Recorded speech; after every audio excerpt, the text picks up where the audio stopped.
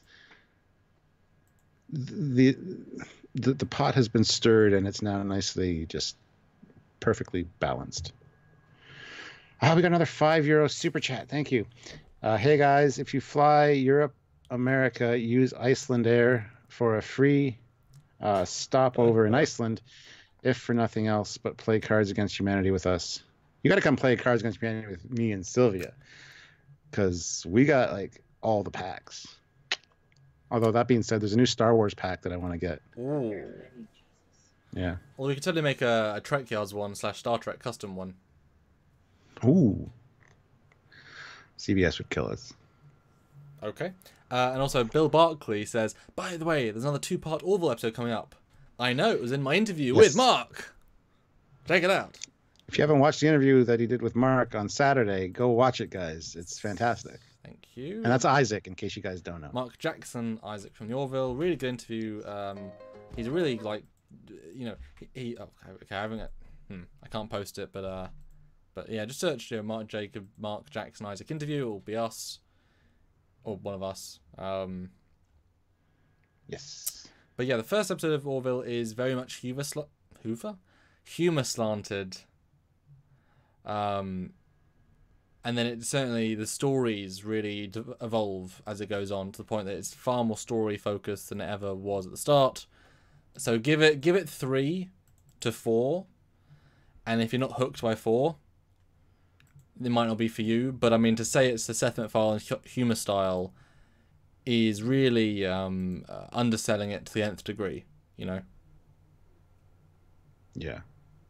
You gotta give it a few episodes, but you're either gonna be hooked or you're not. So cool. All right. Well, we had several last super chats, so awesome, guys. Oh, Gmon78 puts in another one. £5. There we go. Double lost. Little off topic, which never happens on these lives, but thank you for screwing that up. But curious, what you guys thought of Bryan Singer's Star Trek Federation TV show pitch? You have to Google it, I guess. Trying to remember. I think I saw a video on that a while ago. Yeah, we need to Google it because I don't remember. My remembery is not good. My remembery. That's a long time ago. It was a long time ago. I have no thoughts right now. I do. Maybe we should just do a live on different Star Trek pitches that have been done over the years. Yeah, failed Star Trek that hasn't come out. Yeah. Even alternate movie ideas or alternate scenes that were cut. I mean, I'm quite good at thinking outside the box in terms of story ideas. I mean, it'd be fun to do like really? It'd be fun to do like a Trekyards rewriting each movie. Breaking down what I would change, and then repitching the movie as the same but 35% different. Have my own little legal thing. Then I get licensing rights now. Be kind of fun. Like, how would you make the same basic story either more exciting, more cerebral? Like you would make. How can you make Wrath of Khan more exciting? It's the perfect pitch, but you can make Star Trek 5 just more cohesive, and you can make. That'd be easy to do for Star Trek 5. An Insurrection could be more action-packed, like actual action rather than just stuff happening. There's things you could do. Would be fun. But there you go, Gmon, an amazing regular that has given another one. And we're at the 2 hours exactly. So thank you so much. Tune in tomorrow, same time, which is what's with 5 Eastern Standard Time, 9 in the UK. 9 GMT, and please do just Google 5 Eastern to find out where it is in your time zone and do the math, because everything's a little bit squashed right now with time zones, but only until the end of this month. So thanks so much, guys. Say goodbye, Stuart. Goodbye, Stuart.